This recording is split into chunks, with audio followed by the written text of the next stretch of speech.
Hello viewers. Today we have Chaitanya with us. Chaitanya is doing his masters in computer science from North Carolina University. We start for viewers who have not yet subscribed the channel. Please feel free to subscribe the channel. StumbleMeet is a channel for those who are interested in their higher studies. So thanks once again, Chaitanya. So can you please start with a little introduction about yourself, your background, and the process of getting admission to North Carolina University? So I'll just start with a brief introduction of who I am. My name is Chaitanya Srushti, and I am a North Carolina State University Masters of Computer Science student. And I am currently focused on a data science track at North Carolina State University. And currently, the program I'm pursuing is of 18 to 24 months length in course duration. So yeah, that's about my university. Great. Yeah. So, since this is a state university, I'd like to know when must one start the process of applying to such universities? How many months before?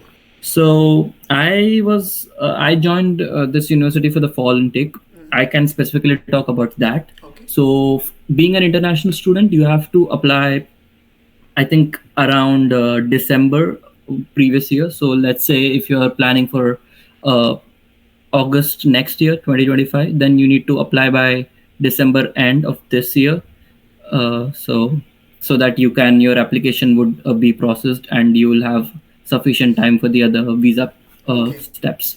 Yeah. Right. So, can you tell us about the exams that are needed that the university takes most uh, attention to?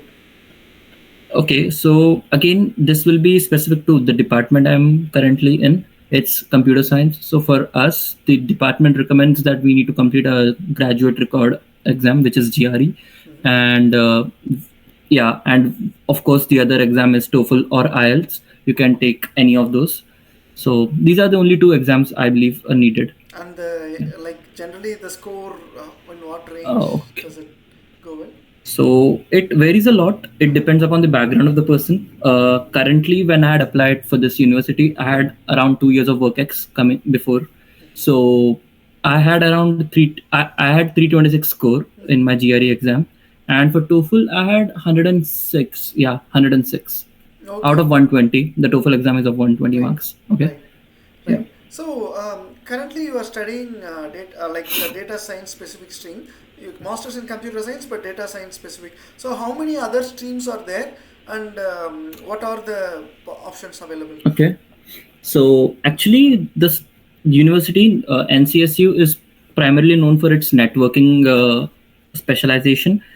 I don't have that experience. That's why I'm not specializing in that. But there are, I think, one more specialization track which is in security. The other one is in networking, and I believe there's one more track for software engineering. I'm not exactly sure on that, Mm. but yeah, like that, there are three other tracks excluding data science track. True. So this particular track that the student opt for, is it selected after joining the university or is it done before joining the university? How does it? How does the So students choose? like it totally depends upon what courses you complete during your duration. So it's not hard imposed on you while you are given an admit. You are basically given an admit. Everyone basically for the computer science degree is given an MCS admit, which is Masters of Computer Science. It is not MSCS. It's not a thesis based course.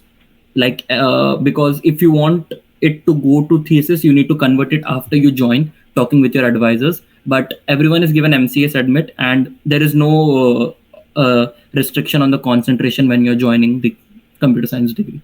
Fine, So fine, yeah. got it. It is the student's choice that after they Yeah. come in, they can let the admission department know to proceed. And you need to of course complete the prerequisite courses for each track, then you will Oh, get a certificate at the end of your uh, right, right. So basically, degree. you get the guidance once you come to the university. Probably you get the guidance as which course to take to follow the track. What Right. necessary track. Right. Yeah. Great, great. So, how was the visa process? Like once you get the admission letter from the university, Okay. what all is mandatory when you before appearing for the interview, visa interview? So, okay, the visa interview is of two. Two visa interviews are required. One is the drop box, which for that you need to just drop your visa applications. it will be the I-20 and I-20 and the admit that you were had for the college and the passport. So that is your Dropbox appointment. And the second appointment is the proper visa interview. For that, you need a lot of documents. Specifically, you need an I-20 document. You need your loan document again. You need to show any other supporting financial documents if the loan is not equivalent to the I-20 amount. So typically, you're advised to show an amount equivalent to the I-20 for your university, and if that loan amount doesn't match up, you need to show other financial documents. So that yeah, and after that you need to have your passport, of course, and the visa appointment schedule. And I think that's about it. And the questions are, for me, it was mainly straightforward. It was like for F1 students, it's generally based on which university you're going to. If it's a good university, then they basically ask, like, it's a more of a formality, the visa interview.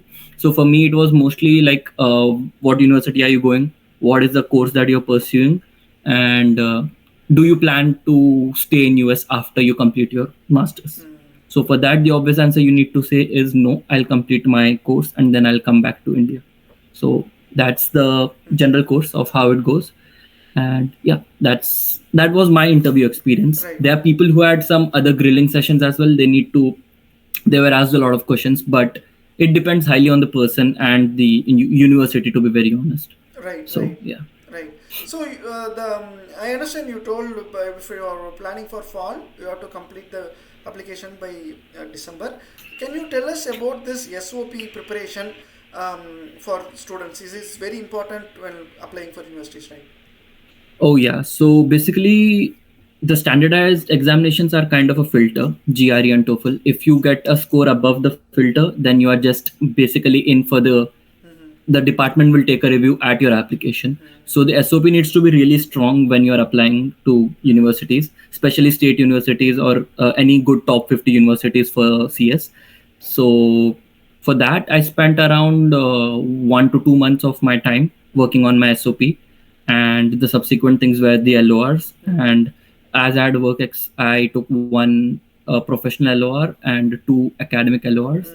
So, but for the like as you said, SOP is really important for the application process, and I think person should really pay a lot of attention while writing the SOP. Right, right. Yeah. Since it is a state university, what can we expect financial support? Can we expect any stipend, scholarships? So for my university, there are no scholarships as for the computer science department due to the size of the department specifically, because there are around 250 students for one intake, or around 200 students that were admitted to North Carolina State University for fall. But there are some other departments in my university that allow and give fellowships, and they give out grants. But in CS, it's very rare for us. And they don't give it to MCA students. For that, you need to convert to a thesis track, which is like more of a PhD orientation. So for that, yeah. Okay. I know you had your backgrounds in computer science, but is all those other 200 students had similar background, or how does the variety of the batch look like?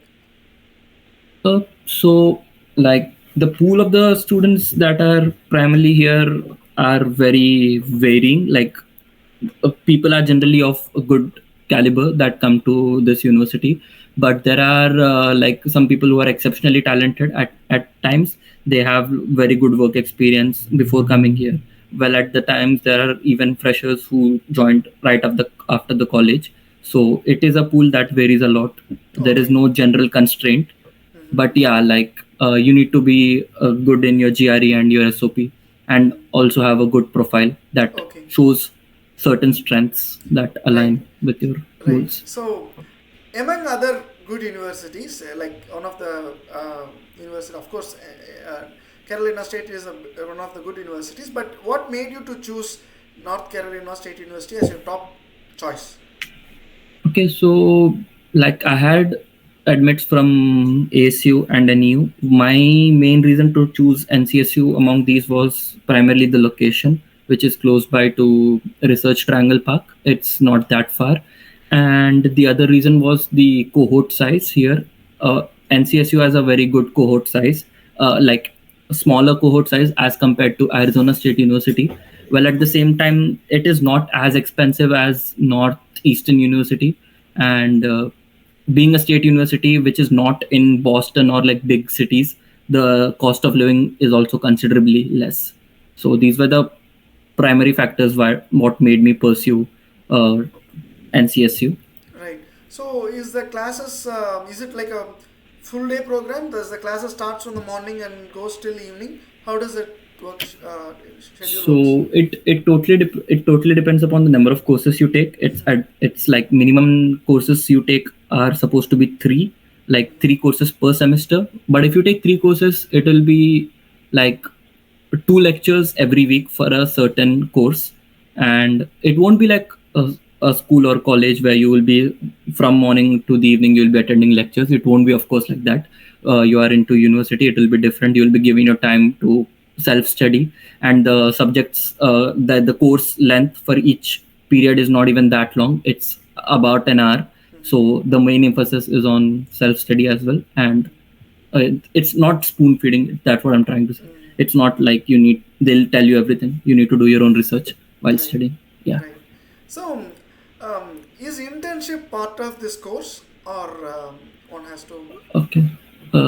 No, so basically internships are, I mean, it's not like other university co-op program here.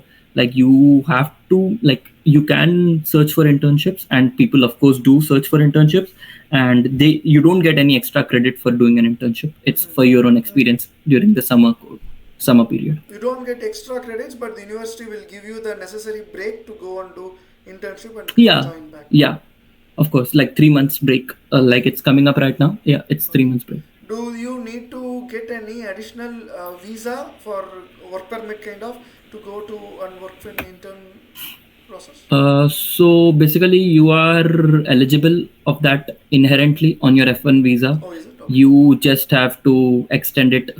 It is called as CPT, and you work on that. So Okay. it's during the course. Curriculum practical training is during the course, right? Yeah. Right. So far, it's been 2 semesters since you joined the Yeah. university. So, can you please say from you as a person before joining the university and Chaitanya after joining the university, what sort of changes have you felt in yourself? Okay, yeah. So that is a question which has a lot of personal and professional aspects. I'll focus on the professional aspects in this call. So, like one thing that I learned here during my first semester was, as I mentioned, the teaching system is very starkly different from what you observe in India. It's more of self-study, not something that every professor will come and teach you everything. So you need to refer reference books, and you need to properly give time after the lectures to focus and learn what exactly is expected. And it's one of the things I also learned was the courses are not hard focused on the exams. It's more like a overall the semester development, like where equal emphasis is given to homeworks, quizzes, and in class participations, projects, etc. And exams are also a part of it. So that's something which is very different from what you experience in Indian education system. That's I and Yeah, and professionally, I learned how to manage time really well after coming here. The first semester was kind of difficult, but then I slowly got the hang of it, how to, focus your time with your personal stuff, your internship search, and your academics, of course. So, yeah. Right, right. So you mentioned that the course can be completed in 18 months or 24 months, I assume. So what makes this difference? Okay, uh, so when I said 18 months, it was actually okay. I might have gone wrong there a little bit. It's supposed to be done in 18 months or earlier. 18 months loosely translates to 4 semesters of education, excluding the summer, of course, because summer the university is basically not allowing us, like, even if we don't take any courses, we are okay. So basically 18 months of proper education, where like there are 4 semesters, and each semester is of 3 to 4 months. So you can do it in 18 months or less. Like basically, if you take in your last semester, you take four subjects instead of three, four courses instead of three, you will meet the requirement. For the computer science department, it is 31 credit hours. So you'll basically meet that requirement and you'll complete it in 3 semesters. Or if you take one more course in the end, you will complete it in 4 semesters. So Okay. it's either 3 or 4 semesters. It's like that. Okay, and even if you complete it earlier, does it have any negative impact when one goes for the visa process, like the work process? Like, is it still considered So the same as 18 it is months? not negative. The thing is, people who graduate early have some kind of a job offer with them. So they graduate early because the company is ready to offer them jobs starting from January. You don't have to wait till May. Basically, you'll have an offer starting from February or Jan. So that's a good thing. That's why people graduate early. So that's the only part. There is nothing negative or positive in that. If you have a job, you graduate early. That's the only thing. Right, right. Can you Yeah. also share us about the university campus life? Okay, so the campus life is really interesting. It's a huge campus, being a state university. It's spread over around, I think, 2,000 acres, like Wow. multiple campuses. Our engineering campus is called Centennial Campus, and the other campus is spread over the north campus, which is on the other side. So mostly our lectures are held in Centennial Campus. We go there, but where I work for a part-time job is in a different campus where I go, and the life is really good. So you can take up electric scooters to move around, or the bus system is really efficient here. You can.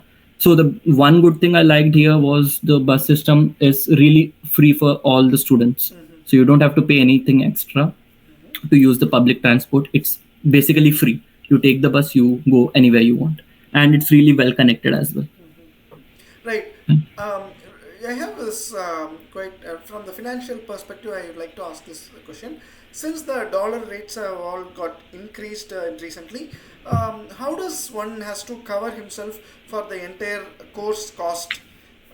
If you can say some information on that. So it depends upon the person's background, financial background. To be very honest, for me, I took a loan, Right. and I, as I mentioned, the loan was equivalent to my I-20 amount. And if you match the amount with your loan or any other finance you have, you are basically done. But the thing is, the I-20 amount basically talks about only your tuition fee. The living cost is something you are not like you are not considering. Okay, so you have to have some kind of, like, one good thing about NCSU is the on-campus jobs they offer are really a lot. Like, you basically, every student almost here has an on-campus job. Wow. The people who don't have an on-campus job are, like, basically they don't want to work on an on-campus job and they opt out. So basically everyone almost here has an on-campus job due to the size of the campus and the cohort size, like fewer people getting an admit with a big size of the campus.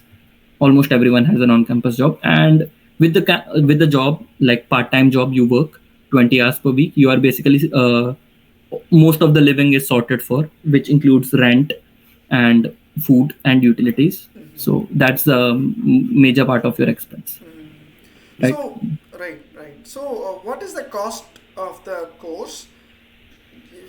Just wondering.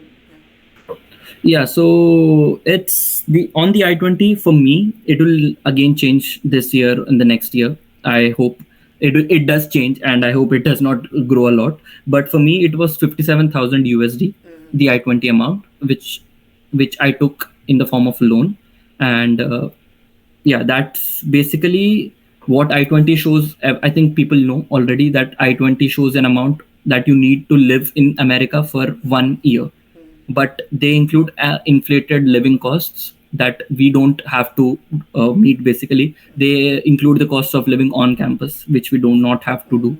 So basically, that's the amount of tuition that is needed. Right.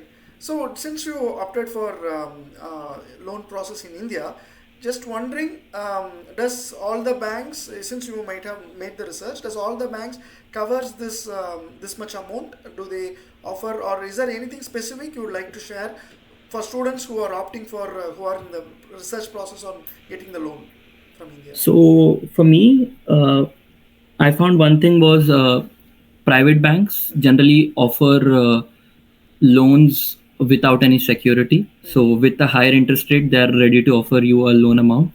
Well, whereas the same time, the nationalized banks, they are like they need you to have some kind of collateral, which can be like anything, Right. land or anything. So for that, you are given a certain amount. So it totally depends on the person. But if you take a loan with collateral, the interest rate is far lower. Well, at the same time, if you go without collateral, the interest rate is buffed up. So yeah. All right. Okay. So can you say us about the average living expense near the university? How does it work out for a student? So the living costs major part is the rent, and including rent, utilities, and if you go for a shared room kind of accommodation, along with the utilities and the food costs, it goes up to $500 to $600 every month. That's basically the living cost. Yeah. So it includes the rent and the food. For universities like state universities, there are kind of programs which allow you to get free groceries as well at times. So you can even avail that whenever needed. Right. For our university, we have that kind of program, so we do that. Yeah. Is health insurance covered as part of tuition fees? Health insurance, you need to take, like, there are two things that you can do with health insurance. One, if you don't take a health insurance with your provider externally from India, you need to pay some amount to the university, which is higher than what you pay to the health insurance provider in India. So there are two options. Like I said, either you can take up there and that amount would be waived off. The health insurance amount would be waived off from your fee. If you don't, you have to pay extra amount, which is added in your tuition fee, which is health insurance. So it's like that. And generally, the economical way is to take health insurance from India, and that amount is waived off here. So even if health insurance is taken from India, in case of any needs, are students properly able to access getting the insurance money?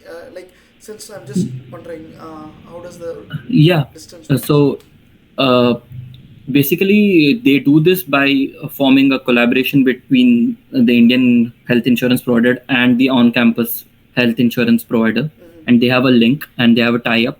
So whatever you have to, like the health insurance amount, you might have to pay it upfront earlier, but that amount is remunerated from your health insurance provider later on. Okay. It's like that.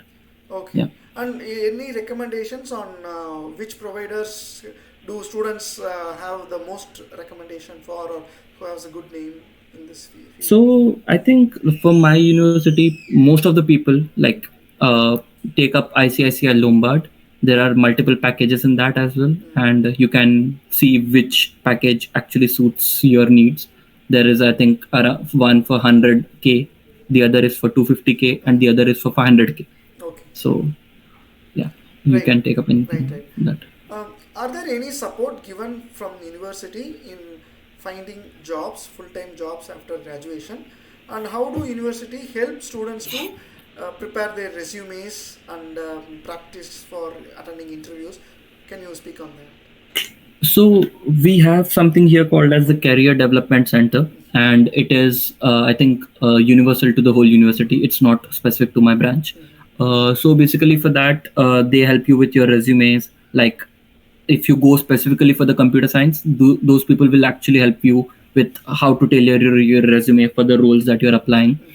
And they also help conduct mock interviews at times, so you can take up those if you have a upcoming interview with a recruiter, and they'll help you how to stay calm on the call and what to talk and how to interact.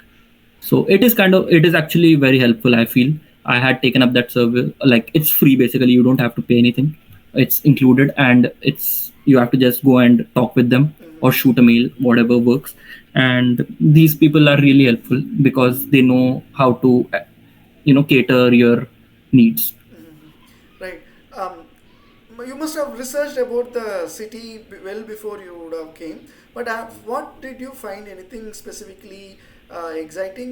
Something that you didn't get to know through research from the city of Carolina? Did you? Can you share anything on that aspect? So I live in Raleigh, like it's a major city in North Carolina. So while coming here, I knew that this was a university town. Like most of everyone here are like university people. Everything is it's like more of a small town kind. But I knew that this would have a lot of peace. And one thing that I did not know was there's literally a lake in our engineering campus, and it kind of is very peaceful at times. You can go in evenings and watch sunsets, and it gives you the peace that you need at Okay. times. So Based on the weather around the university, what one should bring when he travels from India or other tropical countries? so if you're coming for fall intake, I would say the first few months would be kind of cool, because not cool, I meant literally cool. It will be fall, so basically it won't be that cold. It will be warm and pleasant. So after November onsets, the winter will come, and you won't have to like carry anything from India, because the cold here, it doesn't matter if you carry some sweaters, that they won't help you much. So you need to buy winter wear from here.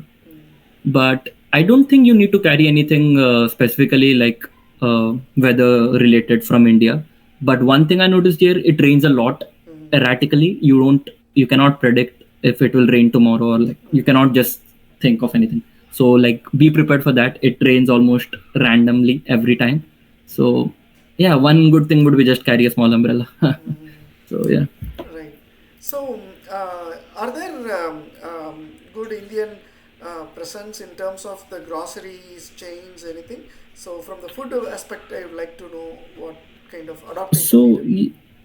yeah, like you cannot of course expect what you have got in India, the food and everything, but there's a lot of grocery chains like Patel Brothers, and it's not that far from where I live.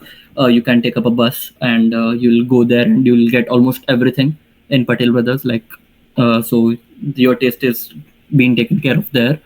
But one, like you need to be ready for the major taste change. The food here is not as you expect it will be in India. Especially if you're a vegetarian, you would have to get used to the fact that there's a lot of non-veg food here, and you need to, like, one way or the other, get like get ac- uh, uh, the you need to just accept it. And yeah. Right, right. Since because you have come halfway in the process, just wondering, what are the major job recruiters, uh, and is there anything you can say about that? How does this process of finding the job after graduation works out?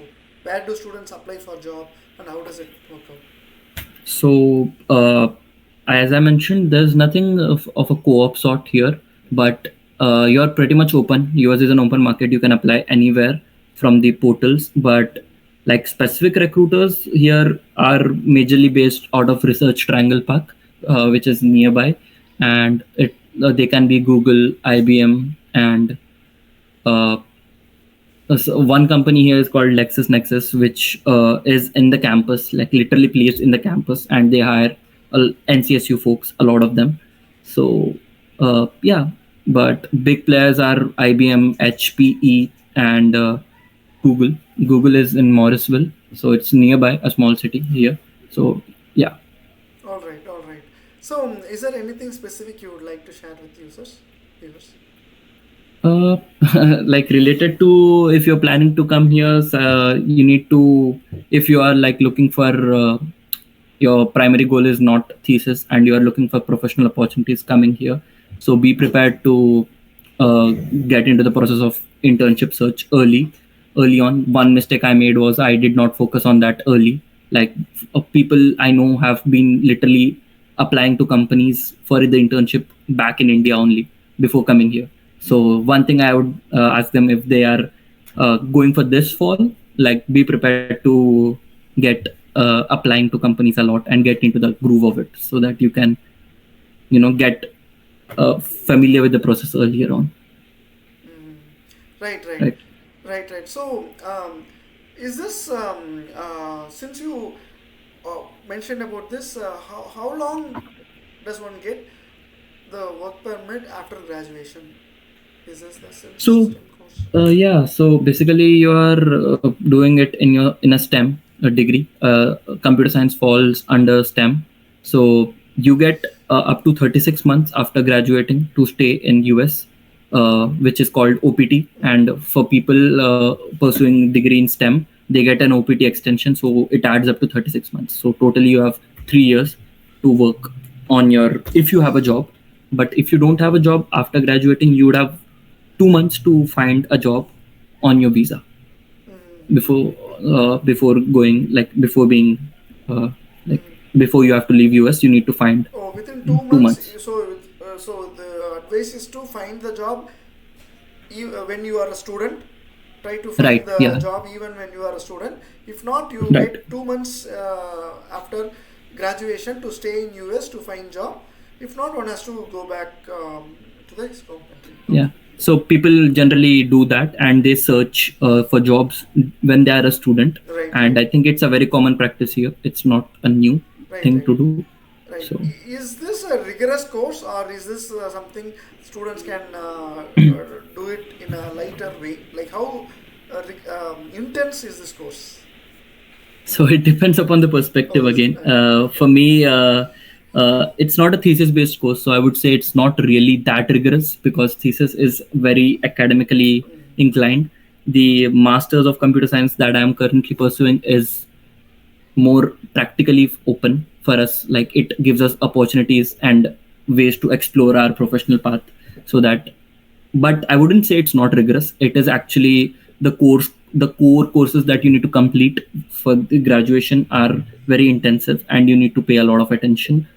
And yeah, like there are around 3 courses that you need to complete here for your completion of the course. Like for you to achieve the degree, you need to complete at least 3 courses, 3 core courses. Hmm.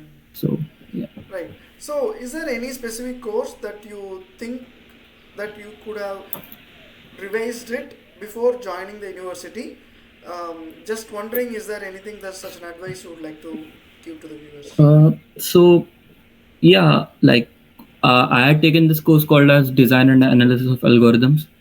I would just say, like, I think algorithms is a course which is offered in undergrad degree a lot in India.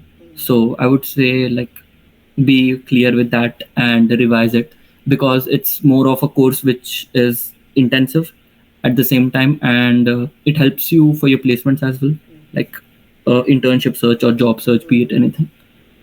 So Yeah, yeah, yeah. Always having a good eyes to know what order the algorithm is following, like yeah, and how to right, improvise right, the algorithm from this to that, right? Or from n to makes sense. Yeah, log n or yeah. something, right? It's always very helpful for sure. Yeah, and it's Yeah. like mostly what recruiters focus on during the interview calls and Mm. everything. So that's one Okay. of the important subject, I would say. Okay, okay. That's a good thing. Algorithms, being a computer science student, algorithms is something one has to Yeah, realize for sure. yeah, you need to have that. Great. But again, it's not a like, as I mentioned, for our for my degree specifically, there was nothing of a compulsory sort that I need to take algorithms.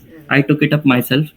Although it was a core course, there are many other core courses available, like in networking or security. You can take up to complete your requirement. But I was inclined towards algorithm, and I took that course. Nice. Yeah, Because it also helps in your job process as well, yeah, right? basically. Yeah, Yeah, yeah.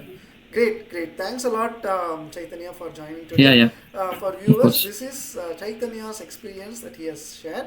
Like I always mention, please do your thorough research when you are taking that big step in your life to travel abroad.